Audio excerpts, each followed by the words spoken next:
Nalagyan na nga natin ng suporta itong pinaka-main ko ng tubig. Ayan, nakakuha na nga tayo dun sa ibabaw. Tapos napalitan na rin natin ng mahaba yung filter. Ayan, tinanggalan natin yung maiksi. Pinalitan natin ng mahaba para medyo malalim yung pagkakalubog niya. Ayan, at dahil nga nawalan kami ng turo kagabi mga guys, yung linyang yan, yan, wala yung laman tubig. Kaya ang gagawin ko naman ngayon, yan, magtatanggal ulit ako ng dugsungan mga guys. Umpisahan ko ulit dito. Yan, dyan sa una, sa malaki. Kasi hindi naman siya mag-automatic na tumulo. Kailangan pasingawin mo talaga, palabasin mo yung hangin. Kasunod yung tubig. Yan ang sunod natin gagawin mga guys. Tatanggal na tayo ng dugsungan dito. Ayan mga guys, tatanggalin natin yung dugsungan dito sa malaking hose. Ayan. Wala siyang tubig mga guys, oh. Wala siyang laman. Kaya kailangan pasingawin natin siya para yung tubig lumabas, bumelo. Ayan mga guys, tatanggalin na natin siya sa dugsong. Sisingawin natin siya.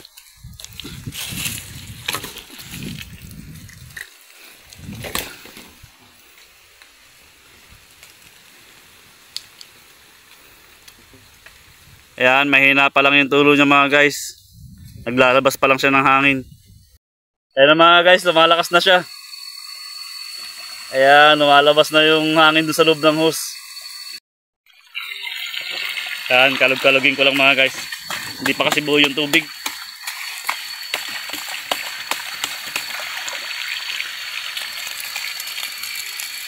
Ayan mga guys, pag ganyan nawala ng tulo, ayan, kailangan mo talagang pasingawin yan.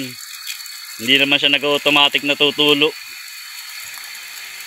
Kailangan lumabas ng hangin sa hose. Yan, ang kasunod ng mga guys, pag naubos yung hangin, yung tubig na.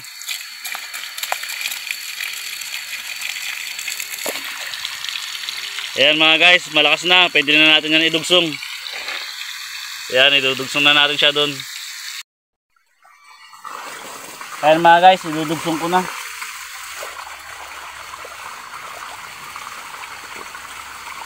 Ayan, ang lakas na niya mga guys, oh.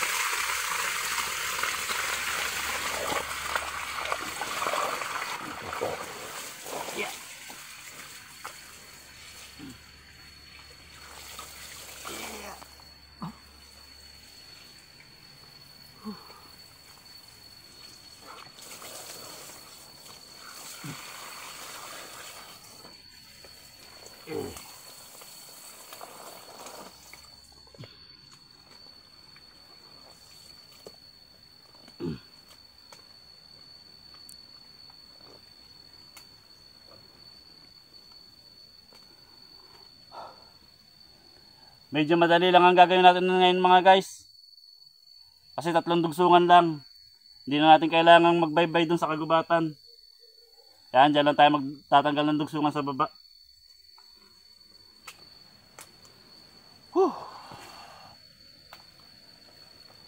Yan mga guys, okay na.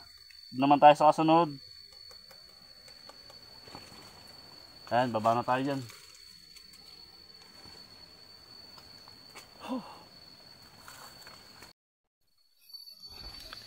Ayan mga guys, nandito na tayo sa pangalawang dugsungan. Andun. Yung pangatlo, nandyan lang sa kalapit. Pagkatapos nun mga guys, yan, uwi na tayo. Doon na tayo dadaan sa dinaanan natin kanina. Hindi na dyan. Ayan mga guys, tatanggalin ko na rin yung dugsong nito. Para mapasingaw ko na rin. Yan, nandyan lang naman sa kalapit yung pangatlo. Yan, medyo bilisan na natin. Kasi nakakagutom na. Nalimutan ko magdala ng biskwit man lang.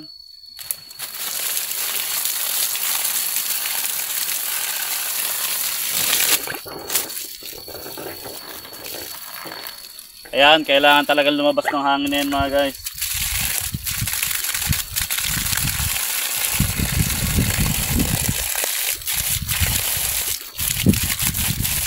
Ganito lagi ang gawa ko mga guys pag tag-init.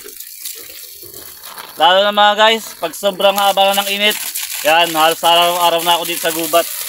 Tuwing maga.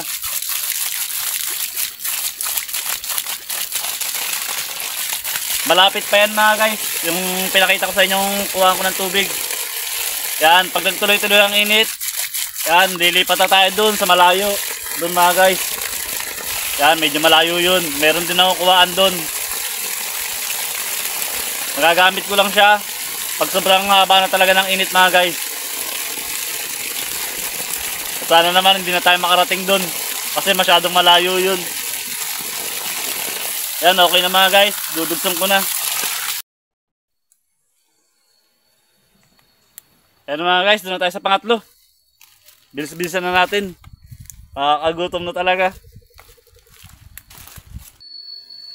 Ito na yung ikatlo mga guys. Yun, yun.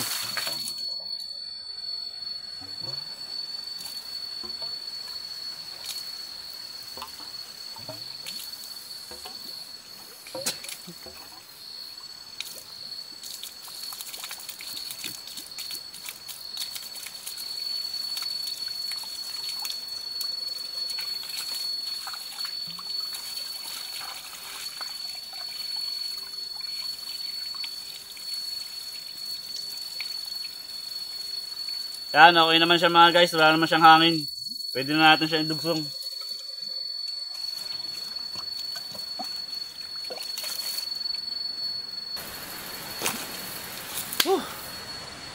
Ayan mga guys, okay na. Yan, babalik na ako dun sa taas. Doon na tayo dadaan. Uwi na tayo para makakain na.